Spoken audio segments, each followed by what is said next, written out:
படத்தோட பேர் last night இன் சோஹோ. இந்த படத்தோட கான்செப்ட்டு, கதை, திரைக்கதை எல்லாமே எப்படி இருக்கும்னா கலர்ஃபுல் டோனோடு இருக்கும். எப்படி சொல்கிறேன்னா, ஒரு மாதிரி இருக்கிற ஒரு பேய் படத்துக்குள்ளே கலரை திணிச்சா எப்படி இருக்கும் அந்த மாதிரி தான் இருக்கும். ஆனால் இது பேய் படமாகவும் சொல்லிட முடியாது. இது ஒரு க்ரைம் த்ரில்லிங் அந்த மாதிரியும் போகும், பேய் படம் மாதிரியும் போகும். இதோட மெயின் கான்செப்ட் என்னென்னா, ஒரு கிராமத்தில் இருக்கிற ஒரு கண்ட்ரி சைடில் இருக்கிற ஒரு பொண்ணு ஃபேஷன் டிசைனர் ஆகணும்னு ஆசைப்படுறாங்க. எப்படின்னா, இந்த துணியெல்லாம் செய்வாங்கள்ல, அந்த வேலை பண்ணுறவங்க. அவங்க எங்கே லண்டனாக பெருசா லண்டன் நினைக்கிறான். லண்டனுக்கு வராங்க. லண்டனுக்கு வராங்க. ஒரு ரூமு ரெண்டெல்லாம் இல்லை, அங்கே போனாலே ஒருத்தர் இது பண்ணுவார், அங்கே போய் இது பண்ணுவாங்க. அது படம் பாருங்கள் புரியும். அதில் அவங்க போகும்போது அங்கே இருக்கிற பொண்ணுங்கள்லாம் டார்ச்சர் பண்ணுறாங்க. டார்ச்சர் மீன்ஸ் அந்த அளவுக்குலாம் இல்லை, வாய் சண்டை மட்டும்தான் போடுவாங்க, அடிக்கிறதோ உதைக்கிறதெல்லாம் கிடையாது. அப்படியே படம் கொஞ்சம் ஸ்மூத்தாக போயிட்டுருக்கும். போகும்போது அதில் ஒரு பொண்ணு இருக்கும். அந்த பொண்ணு எனக்கு சுத்தமாக பிடிக்கல. ஏன்னா இரிட்டேட் பண்ணிக்கிட்டே இருக்கும். இரிட்டேட்டுக்காகவே அந்த பொண்ணு வச்ச மாதிரி தான் இருந்துச்சு. அந்த இவங்க அம்மா சொல்லக்கூடாதா, சென்சார் கட் பண்ணிடணுமா, ஏதோ பண்ணுவாங்க.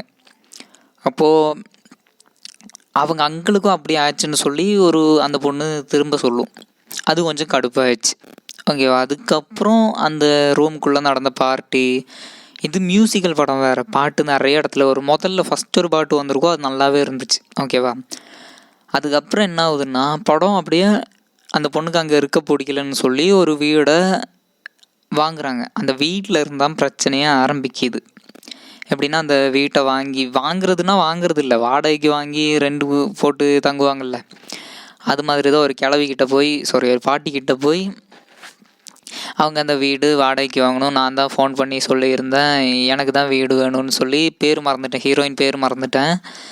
ஹீரோயின் சொல்கிறாங்க. சரின்னு சொல்லி அந்த பாட்டியும் விட்டுறாங்க. சரிம்மா இருந்துங்க, நான் மேலே ரூமு, இதான் ரூமு, பாய் ஃப்ரெண்ட்லாம் கூட்டு வரக்கூடாது, நைட் 8 மணிக்கு மேலே, அப்படி இப்படி ரூல்ஸ் அண்ட் ரெகுலேஷன்ஸ் போடுறாங்க. நார்மல் ரூல்ஸ் அண்ட் ரெகுலேஷன்ஸ் தான். அதுக்கப்புறம் அந்த பொண்ணு அங்கே படுத்து தூங்குறாங்க. அந்த கட்டிலில் படுத்து மெதுவாக தூங்குறாங்க. தூங்குனன்னு என்ன ஆயிடுதுன்னா, அந்த பொண்ணு ஏதோ ஒரு கனவு உலகத்துக்கு போயிடுது.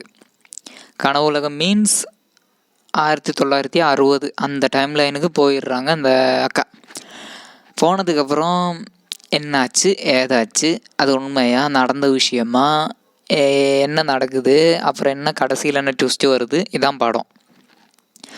இதில் எண்டிங்கில் அந்த ஒரு விஷயம் மட்டும்தான் ரத்த கலவரமாக காட்டியிருப்பாங்க. மற்றபடி படம் 18+னால் கிஸ்ஸு ஒரு சீனில் இருக்கும். ஹீரோயினும் கிஸ் பண்ணுவாங்க.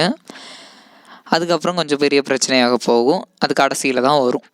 மற்றபடி இது ஒரு 18+ படம்னு கன்சிடர் பண்ணிக்கலாம். ஏன்னா அந்த 1960 காலகட்டத்தில் இருந்த பாட்டியோட கதை அந்த மாதிரி தான் இருக்கும். ஒரு கிளவி, அது விடுங்க. அந்த அக்கா 1960 இறந்துருப்பாங்க பாவம். படம் பாருங்கள், உங்களுக்கே புரியும். எண்டிங் ஒரு ட்விஸ்ட்டு வேறு இருக்குது. நிறைய படத்தில் நடக்கும். நார்மலாக நீங்கள் நினைக்கிற மாதிரியெல்லாம் நடக்காது. படம் ரொம்ப ரொம்ப வித்தியாசமாக போகும். நீங்கள் நினைக்கிறதோட வித்தியாசமாக போகிற ஒரு படம் தான் இது. ஏன்னா எனக்கு இந்த கலர்ஃபுல் டோன் பிடிச்சிருந்துச்சு. ஏன்னா செரேபியன் ஃபிலிம்னு ஒரு படம் பார்த்தேன். அந்த படம் எனக்கு பெருசாக இம்பேக்ட் பண்ணலைனாலும் ஒரு அளவுக்கு ஒரு இம்பேக்ஷன் இருந்துச்சு. என்னடா இது டார்க்காகவே போகுது. ஏன்னா ஏற்கனவே நான் டிப்ரெஷன் ஸ்டேஜில் இருக்கேன். இதில் அந்த படத்தை வேறு பார்த்து டிப்ரெஷன் தலைக்கேறி கிடக்கும்போது இந்த படத்தை பார்த்தேன். புரியும்னு நினைக்கிறேன். ஒரு ரொம்ப டார்க்கான ஒரு படத்தை பார்த்து நேராக ஒரு கலர்ஃபுல் படத்தை பார்க்கும்போது ஒரு ஃபீல் இருக்கும் இல்லையா, எப்படி சொல்கிறது, அதெல்லாம் ஒரு தனி ஃபீலு. அப்போ உள்ளே இருந்த எல்லா பயமுமே இறங்கிடுச்சு. ஏன்னா இது பேய் படம் தான். பேய் படத்தில் இன்னும் பயப்படம் தானே. ஆனால் இந்த படத்தில் பயம்னு சொல்லி அப்படி எதுவும் கிடையாது. பயப்பட மாட்டீங்க நீங்கள். மேக்ஸிமம் ஆஃப் த மூவி நீங்கள் காமெடி, அந்த பொண்ணு அழகாக இருக்கும் அந்த அக்கா, அதனால கொஞ்சம் இதாக இருக்கும். அப்புறம் நடுவில் பாட்டு வரும். மியூசிக் பிடிக்காதுன்னு சொல்கிறவங்க கூட இந்த படம் பார்க்கலாம். மியூசிக் பிடிக்காதுன்னு சொல்ல மாட்டீங்க. மியூசிக்கல் மூவிஸ் நிறைய பேருக்கு பிடிக்காது, பாட்டாக போட்டுட்ருப்பாங்கன்னு சொல்லி பிடிக்காது. இந்த படத்தில் நல்லாவே ஒர்க் ஆச்சு. எனக்கு பர்சனலாக சொல்கிறேன். லாஸ்ட் நைட் இன் சோஹோ படம் பார்த்தவங்க கமெண்ட் செக்ஷனில் கொளுத்தி போடுங்க என்ன வேணாம். படம் பார்க்காதவங்க ப்ளீஸ் செக் பண்ணி பாருங்கள். டிஸ்னி ப்ளஸ் ஹாட்ஸ்டாரில் தான் இந்த படம் இருக்குது. வர்த் வாட்ச். நான் கண்டிப்பாக இதை ரெக்கமெண்ட் பண்ணுவேன். இது ஒரு பெஸ்ட்டு ஹாரர் அண்ட் அந்த அளவுக்கு சொல்ல முடியாது, ஆனாலும் டைம் பாஸ் ஆகும், போர் அடிக்கலை எனக்கு. 1.5 மணி நேரமாக 1.25 மணி நேரமாக வருது, 2 மணி நேரமாக தெரியல, மறந்துட்டேன். வருது இந்த டைம் டியூரேஷன், அவ்வளோதான். படம் போர் அடிக்காமல் நீட்டாக அழகாக ஸ்மூத்தாக எண்டிங்கில் ஒரு குட்டி ட்விஸ்ட்டோட போகும். எண்டிங் மட்டும் கொஞ்சம் டார்க்காக இருக்கும், அதை மட்டும் பார்த்துக்கோங்க. மற்றபடி ஒரு ஃபன் ஃபீல்டான படம். ஃபேமிலியோடு பார்க்கலாமான்னா நீங்கள் அதை சென்சார் கட் பண்ணி தான் பார்த்தாகணும், வேறு வழி இல்லைன்னா. ஒரு சில கிட்ஸ் மோடு வேணால் ஆன் பண்ணி விட்டிங்கன்னா அது கிட்ஸ் மோடு கிட்ஸுக்கு தானே ஒர்க் ஆகும், குழந்தைங்க வீடியோஸ் தானே வரும். அதனால் இது ஒரு அடல்ட் மூவியாகவே பாருங்கள், ஃபேமிலியோடு பார்த்துறாதீங்க. அவ்வளோதான் இந்த வீடியோ, அவ்வளோதான். இன்னும் நிறைய மூவிஸை பற்றி நான் பேசலான் இருக்கேன். என்ன படம் பார்க்குறேனோ அதெல்லாம் யூடியூப்பில் போட்டு நான் ஆடியன்ஸுக்காகலாம் இல்லைப்பா, நான் ஆடியன்ஸுக்காகலாம் படம் பண்ணுறது கிடையாது.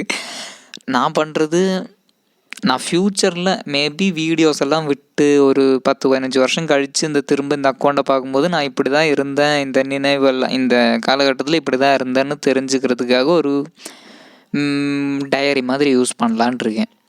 ஓகேவா? அவ்வளோதான். இந்த வீடியோ பிடிச்சிருந்தா லைக் பண்ணுங்கள். அவ்வளோதான். பாய்.